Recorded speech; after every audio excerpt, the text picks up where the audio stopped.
So now I'd like to turn the program over to Lorin Reinelt with King County's River and Floodplain Management program, and he's going to talk about the history of waterways in the south part of the county. And we really appreciate Lorin joining us today. And I think he's here. There he is. Thanks, Lorin. Thanks again for piping in on this. You're welcome, Jennifer. So I know I did this presentation about 4 or 5 years ago, something like that, before the pandemic, and at the Renton History Museum. And some of you may have been there, but interestingly enough, that was the first of many times doing this, or several times since then, about maybe half a dozen, because different people got interested in the topic. And so I've done it in other portions of King County and Pierce County, and even at the Horizon House, where my dad invited me to come make a presentation there one day. So it's been of interest to a number of different folks. Let me see if I can share my screen here.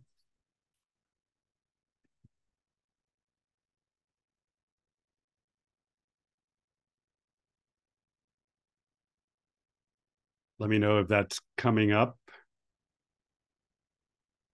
Yep, I can see it.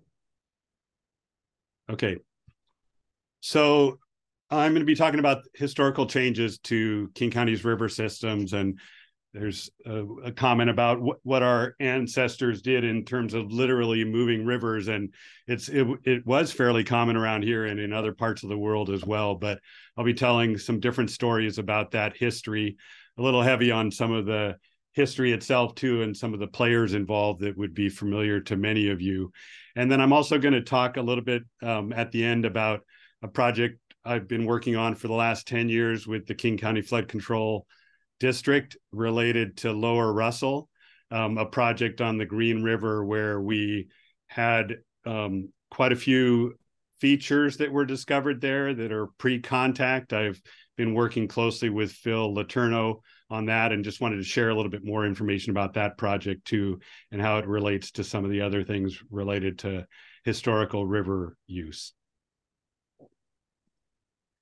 So starting off, this is just kind of a summary slide of many of the topics that I will get into today. There's a few more in addition to this, but going back even to the period of glacial retreat from the Puget Sound area as kind of the first historical event or historic event, and then the Osceola mud flow off of Mount Rainier, some of the conditions that existed pre-1900 when the European settlement began, and then different significant events in the 1900s, from a really large flood on the White River to significant straightening of the Duwamish River, which happened in the teens, but was planned starting back even in the 1890s.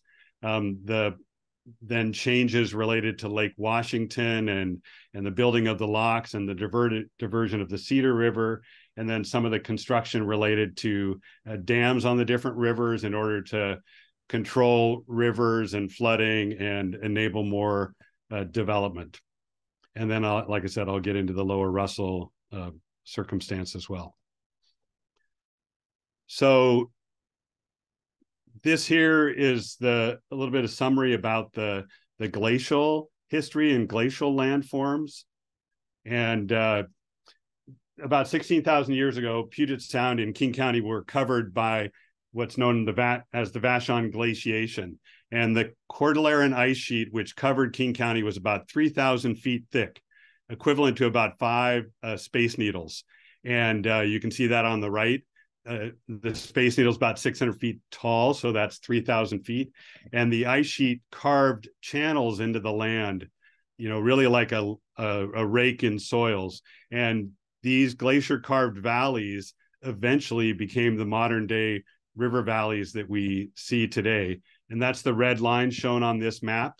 And that includes the Hood Canal, the Central Puget Sound Basin, the Lake Washington, and then kind of lower green down towards Pierce County, and then Lake Sammamish and the Sammamish River, and then the Snoqualmie river system, and then up to the Snohomish. And you can kind of see how they align in relation to kind of how the ice sheet moved over the land and then created those features. And obviously vegetation and trees were stripped from the landscape. There were seven different advances of ice sheets over time, but again, about 16,000 years ago when the last one retreated. And then a little bit about the Osceola mud flow. This map on the left shows that mud flow, which is shown in green. Mount Rainier formed over the last 500,000 years from hundreds of individual lava flows, and it formed due to the subduction zone between the North American and Pacific plates that you can see in the upper right there. But about 5,600 years ago, there was this Osceola mud flow which occurred when 2,000 feet of the mountain collapsed, and the mud flow pushed the White River north to its current location. And I'll talk a little bit more about that in the future slides. But prior to the mud flow, the White River flowed through South Prairie Creek and into the Carbon River and the Puyallup River, but was pushed north after the mud flow occurred. There was another smaller mud flow known as the electron mud flow that occurred 500 years ago. But the other thing to point out here is the lower right slide, which is what that Osceola mud flow looked like. And it would have, covered things like the Ording Valley and probably over 30 feet of mud flow deposits. Then want to look a little bit about the pre-1900 condition. And most of the river systems in King County, with the exception of the Snoqualmie, drained out to Elliott Bay. So that included the entire Cedar Lake, Washington system, the Green River system, and the White River system. And that's shown in the picture to the left. And then there was the permanent diversion of the White River to the Puyallup River and Commencement Bay. And that was something that was actually recommended after a large flood in 1906 by Hiram Chittenden of the Locks fame, when he said, we should really divert it to Commencement Bay because it's half the distance of going to Puget Sound via Elliott Bay. There was also the straightening of the Duwamish River and the filling of the estuary that occurred in the early 1900s. And then again, as I mentioned earlier, the Ship Canal and the locks being built and Lake Washington being lowered by 8 feet. And the Cedar River diverted into Lake Washington in order to provide the water necessary to operate the locks. Here's a picture depicting what the historical and White and Green River confluence was like, shown here in the yellow circle at the top. That is a locate. Well, this is from an 1874 map, and that location is in the city of Auburn near the Dykstra Levee, and it was actually known as the White River Valley, of course, as many of you know, up until that diversion when it became known as the Green River Valley. But that permanent diversion is also something you can go and look at today in Game Farm Park in Auburn, where they created a major flood wall to prevent the river from ever flopping back to the north and to divert it to the south so that it would follow the path of the Stuck River into the area kind of in the Sumner and then Puyallup area. And the inset picture here is also kind of a interesting depiction of what we call the White River alluvial fan. And coming out of a much steeper reach of the White River flowing from Buckley to Auburn, where it's a much higher gradient and can transport a lot more material, the White River transitions into a really flat valley floor. And it just dumps its entire sediment load there. So it's a really large alluvial fan, which caused the White River to kind of flop back and forth sometimes from the south to the north. And here's a few graphics and some pictures related to Lake Washington. And the upper two pictures are from 1863 and 1895. And you can see at that time that the Black River is flowing out of Lake Washington. and the Cedar River joins the Black River and then flows over into what at that time was the White River, and then out into Elliott Bay. And the old photo in the upper right is the outflow of Lake Washington into the Black River at that time. And in the middle photo, you can see the construction of the locks and everything that was going on related to that. But the locks was just part of that whole system, because in order to have the water flow out of Lake Washington and then over through the locks, they had to, do the Fremont Cut, the Montlake Cut, in order to connect Union Bay and Portage Bay and Lake Union to Salmon Bay. And again, they lowered Lake Washington by 8 feet to then ultimately, it had the effect of also drying up the Black River, which was a pretty significant impact at the time, particularly to the Native American communities and the Duwamish tribal folks in that region. Looping back to the White River, this shows a little bit more about some of the change resulting from Mount Rainier and the Osceola mud flow, and then the human change that came later.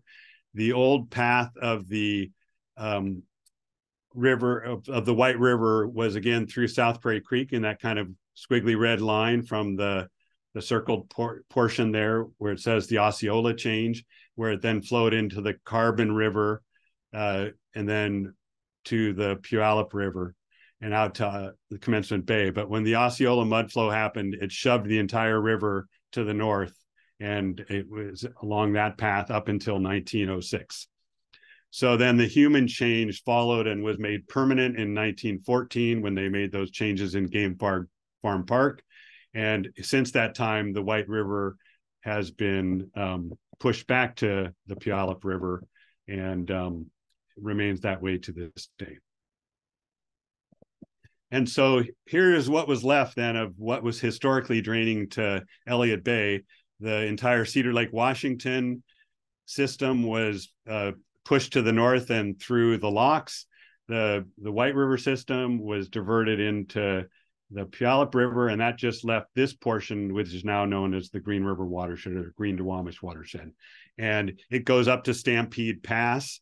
And I'll talk a little bit more in a few moments about the Howard Hanson Dam. The upper watershed is about 200 square miles and is almost entirely forested and provides much of the water to the city of Tacoma.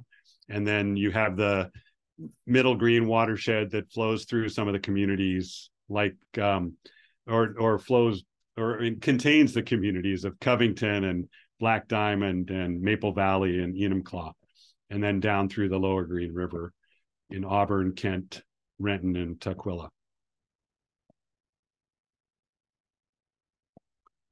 Here's a little bit about some of the historical villages and the features of what things were like pre-European contact. The upper left picture here shows what the Duwamish estuary was like in terms of salt marsh and mud flats and all the different villages that were out around there, things that some people have heard about, like Herring's House and Fat Nose and the little crossing over place.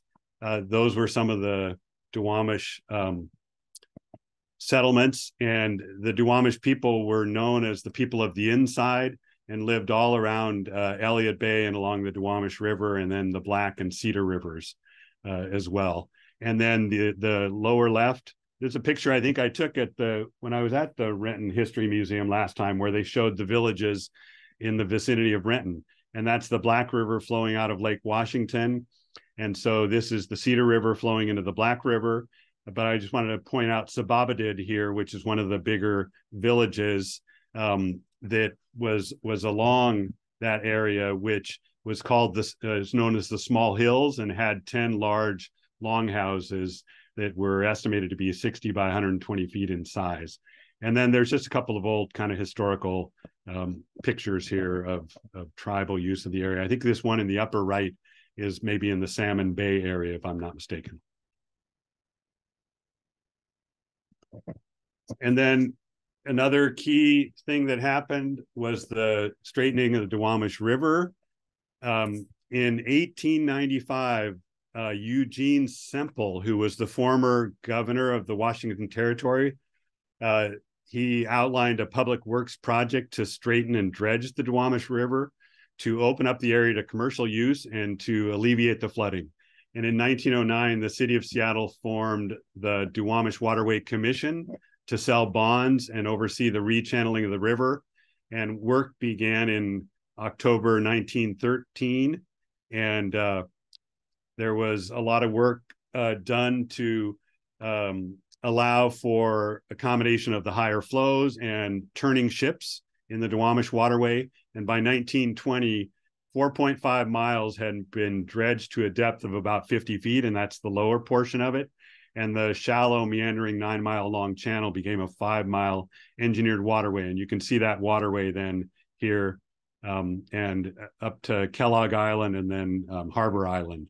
And that goes up to the turning basin today, which is part of the Port of Seattle. And then a little bit of the history of the what was left of the Green River watershed. And two maps at the right show what the Lower Green looked like in around 1865. And the source of this information was from the GLO maps, the Government Land Office survey maps. The folks at the River History Project at UW did an analysis for us back about 15 years ago to support some of the Ryanine salmon recovery work. And they created these figures here, and these blue polygons are all the wetlands that existed within the Lower Green. And you can see what the kind of landscape was composed of in terms of different types of wetlands, some prairie, some floodplain habitat, forested, and different types of conditions there. And the whole valley was extremely flat. In fact, it's about 1/5 of the slope of even the Green River upstream of the confluence with the historic White River, and also about 5 times as wide as the Green River upstream. But there were many wetlands and abandoned channels that provided extensive habitat for salmon and juvenile rearing, and vegetation in the valley was really dense, overhanging the river, and it was dominated by hardwoods, but there was also some western red cedar and Douglas fir, and there were many tributaries, probably more many distributaries, and probably more distributaries than there were tributaries, because every time it flooded, the water would go everywhere throughout the valley. Here is a couple of maps that show the changes in the upper part of the Lower Green River Valley in Tukwila. And this is in the South Center Mall area in 1895, 1940, and 1990. Tukwila was incorporated in 1908. At that time, it was still more the White River Valley, or that was about the time of the big flood. And it was largely an agricultural valley up through the 1940s and 50s. And most transport of produce, coal, and other goods was by flat-bottomed riverboats in the early days. And then obviously trucks and things like that when they started to take produce from the Lower Green Valley into Seattle, as an example, when the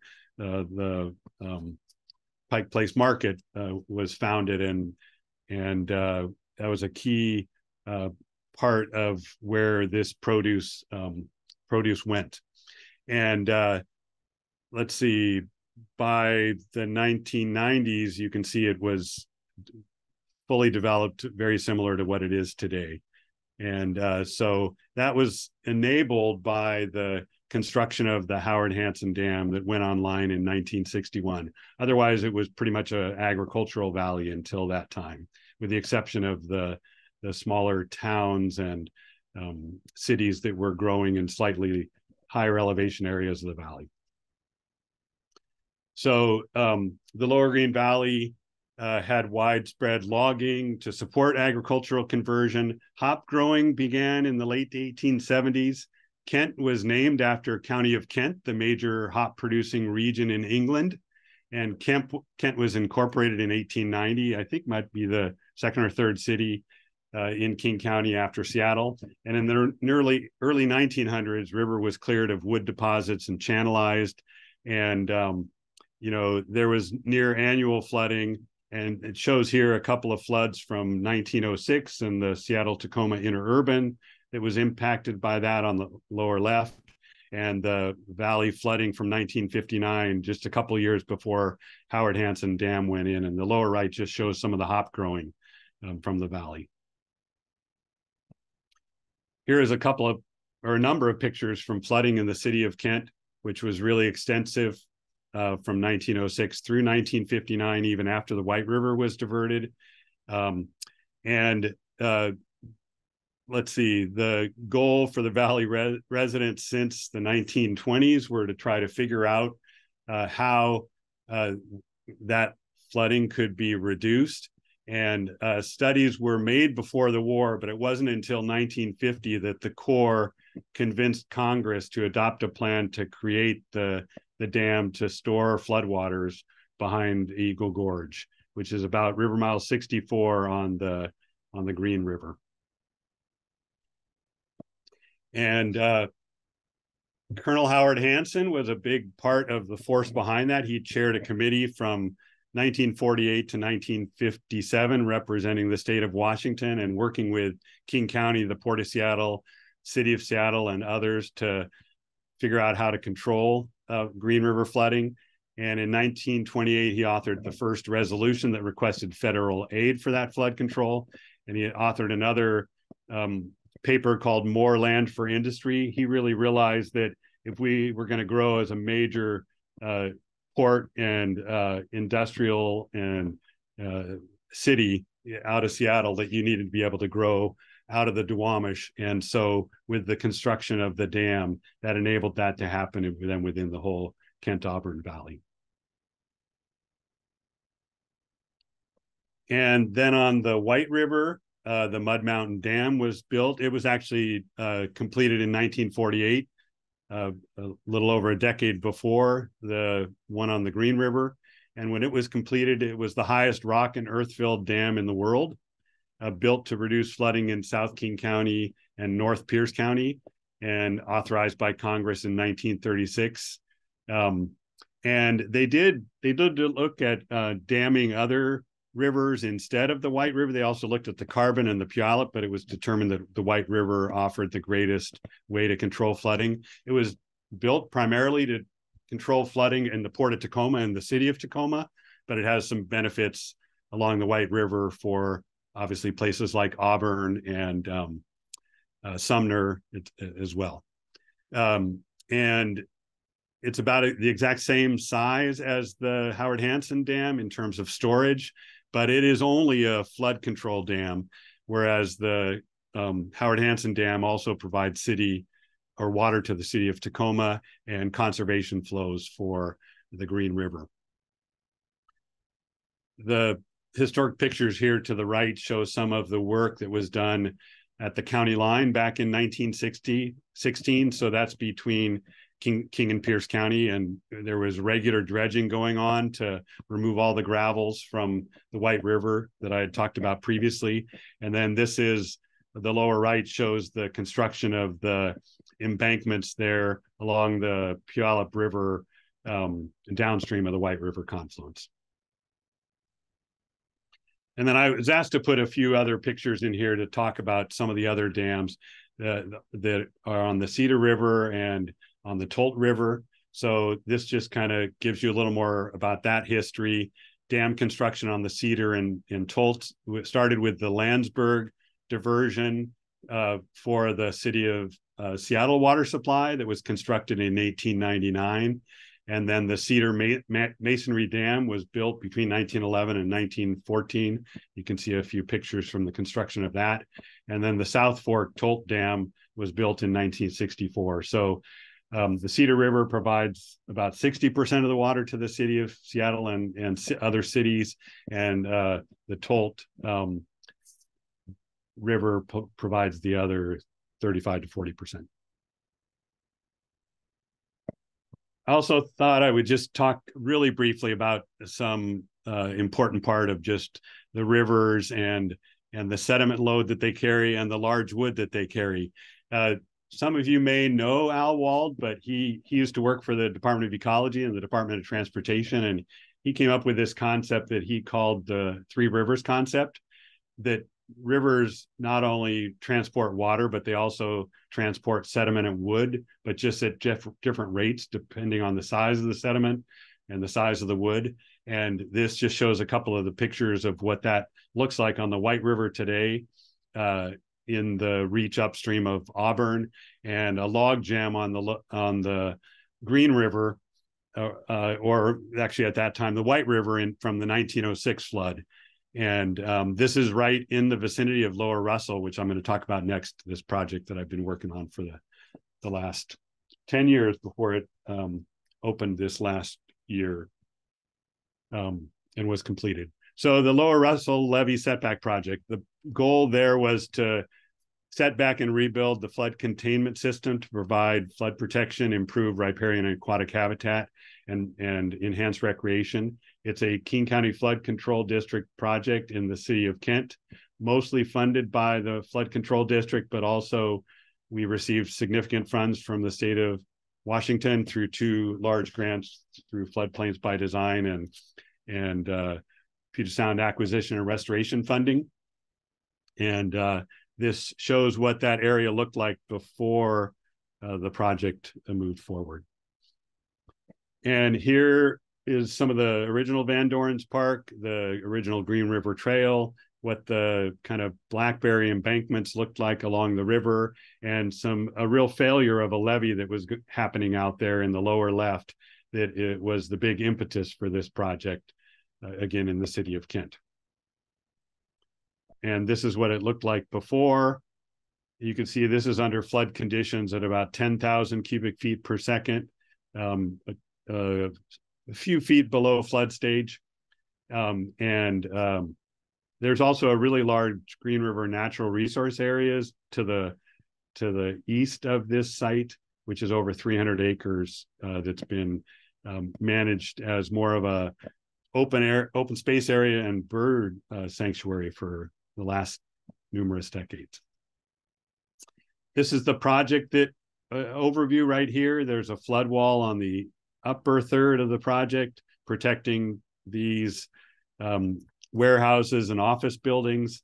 And then there's a setback levee in the northern 2/3 of the project. We moved a whole park. Many of you would be probably familiar with Van Dorn's Park. It's now set back across away from the river. We created a large habitat area here where Van Dorn's Park was previously, and then additional habitat and floodplain reconnection downstream before bringing the river back underneath the bridge at 212.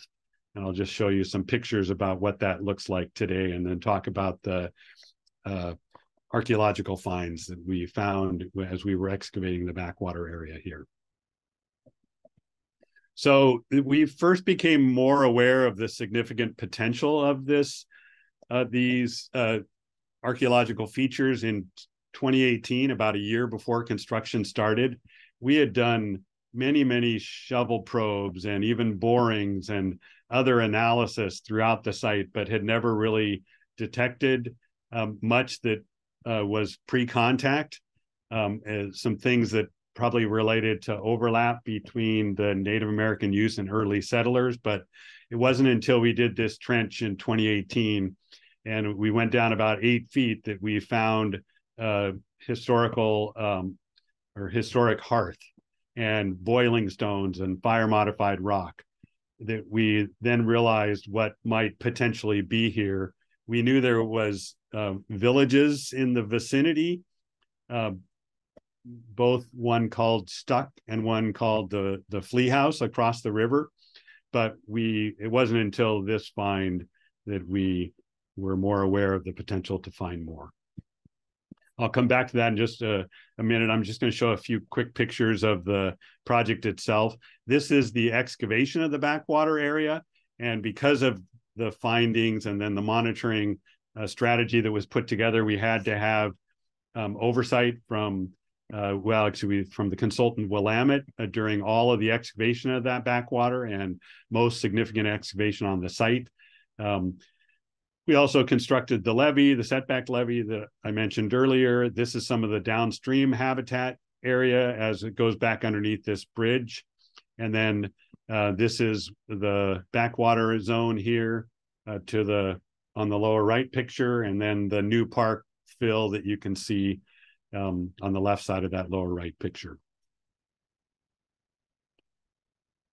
Here are some drone photos of the more finished product or near finished product. You can see the park and the habitat area in the upper left, the downstream habitat upper right, and then portions of the setback levee there in the lower right, and then the backwater habitat. And the next slide is a better picture of that in a more complete form. We also have these log rafts that are within that habitat area, an artificial creek to create flow to keep the inlet outlet open from sediment deposition. And you can see in that upper right picture, the artificial creek flowing out back into the river. We just draw water out of the Green River just upstream and then run it through the backwater and then back out to the river. And we have detected up to 10 species of fish using this backwater area since it was completed and put online 2 years ago. And then here's what the new Van Dorens Park looks like with, a lot of open space, but also some fields and a wiffle ball field and pickleball courts and a playground. And then this is a little bit more about the excavation of the site. This is essentially a seasonal village, again, called Stuck, and that translates literally as log jam or a log jam village. It was a high-class village located near Van Dorens Park. The village was near a huge log jam which formed around 1800, and people had to haul their canoes around it. And the people living here were called the log jam people, or Stuckwab, and were noted in the Point Elliott Treaty.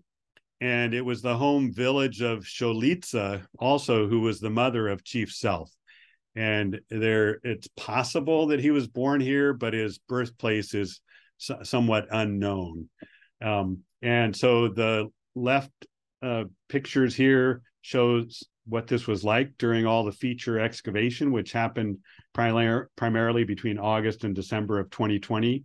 And then the two pictures on the right just show seasonal lean-tos and a salmon drying rack. And I point that out in part because one of the things that we found was 5 post molds also as part of this excavation, where post features had been there in the past that could have been things like a lean-to or a drying rack.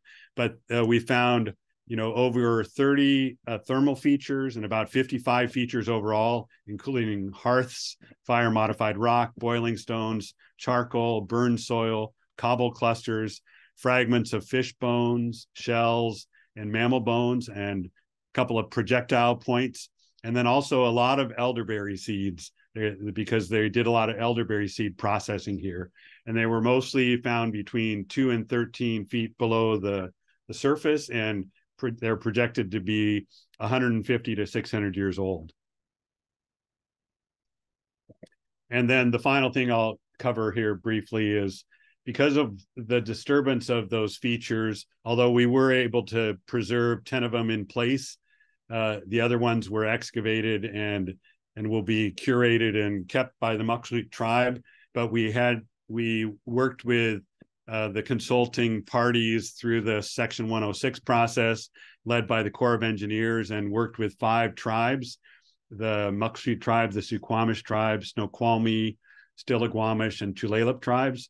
And we came up with a variety of tribal mitigation elements that thought I'd highlight a few of them here. One was a teaching station, which is shown here in the kind of upper left, to place, or along the top, I guess. We came up with this design with these cedar logs where people could sit, and these compass stones that are oriented in terms of north, south, east, and west, which was one of the ideas that Warren King George from the Muxwik tribe had. He's there in the middle with some skewers that were made by his grandfather. And then you can see the use of that teaching station for a section meeting we did there last year. And then along the lower part is a First Foods cooking station where it's designed to be able to grill or cook and smoke salmon or venison, and then also shellfish. And this the skewers that Warren is holding are made from ocean spray, and they call that ironwood. And again, those are ones that were made by his grandfather, and his grandmother is the left woman in the picture on the lower right from the 1950s, and that's how they would do some of the traditional cooking at that time, which would be very similar to how this historically might have been used as well. And then we also have a marker stone that defines the backwater and original seasonal village. And we have constructed some eddy features that can be used for fishing, for steelhead fishing by the tribe as they cast their drift nets from there. And then we had a bird tower that was part of the project design, but we also have kind of a bird teaching station set up there too, so that the Maksud tribe intends to bring their youth here to use as a teaching station, and then to also to have some celebrations given the historic and cultural importance of this site from its time as the log jam village. So that concludes my summary presentation, I guess, and I'm happy to take any questions.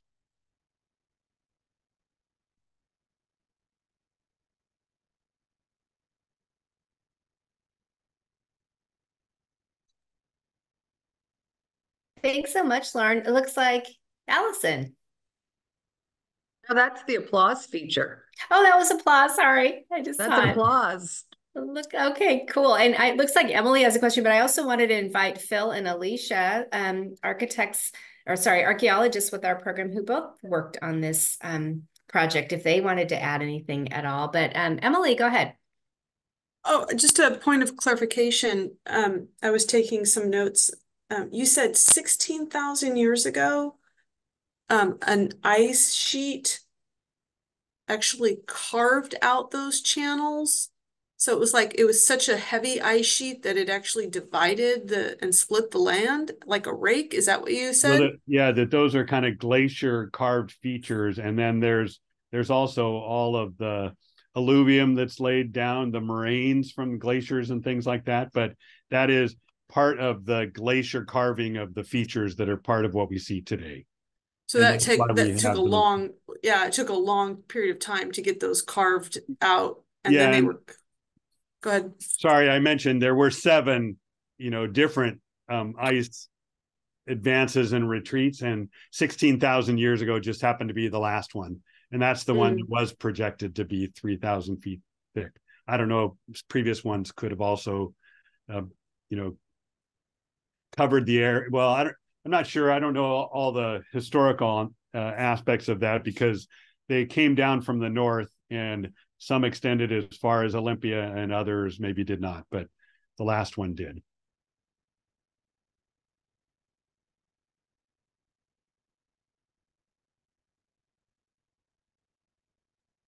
I just want to say thanks, Lauren. So every time we talk about it, I learn something more. That's all. It's good to see you. Hi, Dom. Good to see you too.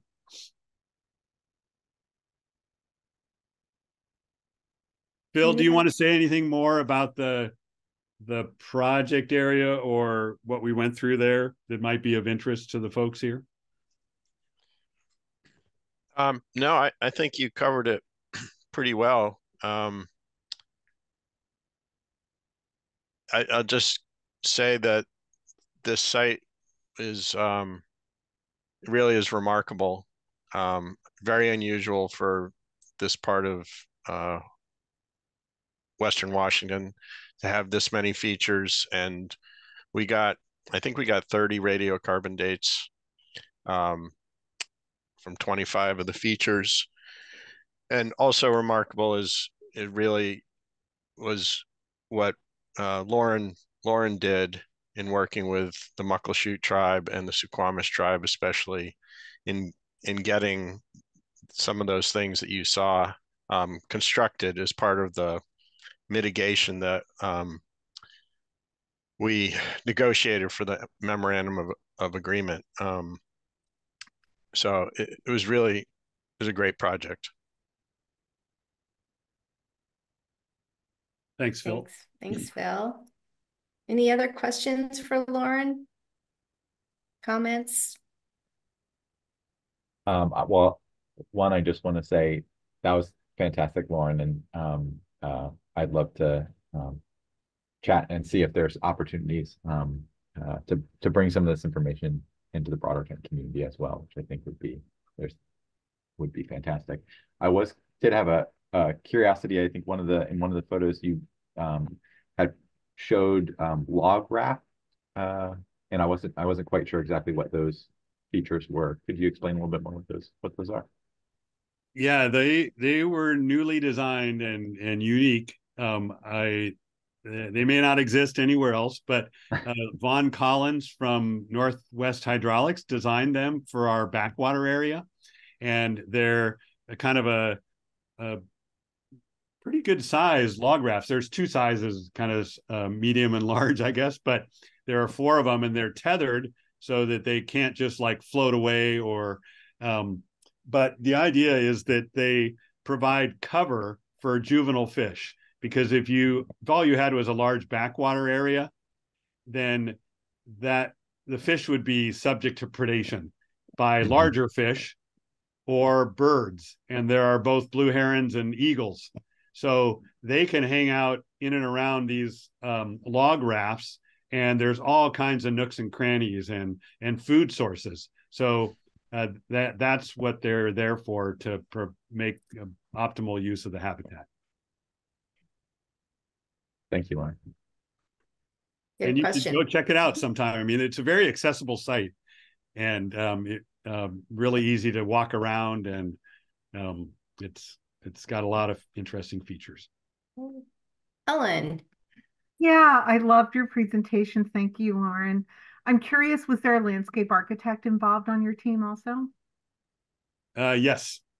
A couple of different landscape architects. There was one from the main firm that was designing the whole park and the trail improvements, and that was Berger. And then there were also landscape architects involved in some of the planting plans as well. And we had that there's the plantings within the kind of developed areas, the park areas, and the trail and some kind of like street trees. But then there's also all of the plantings throughout the habitat areas. And there's over 75,000 trees and shrubs there.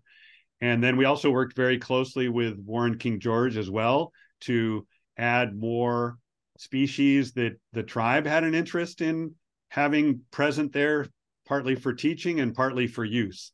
So that whole area in and around the backwater area has some additional species, both red and blue elderberry, tiger lily, things like bear grass, ocean spray, as I mentioned, something that they use. So there's a variety of things like that as well. Thanks. Well, thank you so much, Lorin.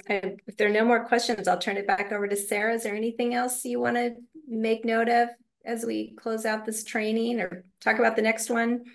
Well, I think the next one, so our idea was to have a number of these be online per year and then one in-person gathering like we used to do back in the way old days before COVID. So we're talking about hosting that one in Issaquah. So that'll probably be in May during Preservation Month. So we hope to see y'all out there in person in Issaquah when we set that up, and I'll be in communication about that a little bit closer to the month. Well, yeah, I think that's it. Thank you all again for joining us this afternoon. Lorin, thank you so much. That presentation is just fantastic. I think we all learned a lot. Even if we've seen it before, it was great to see it again. Thank you. Thanks. And again, please, all of you, feel free to reach out to Sarah and me if you have any ideas for grants. There was a lot of discussion about survey and the need to identify places associated with underrepresented groups. And so please, the CLG grant application process that's open now, and we would love to talk with you about some potential projects. So thanks, everybody. See you next time. Bye. Bye.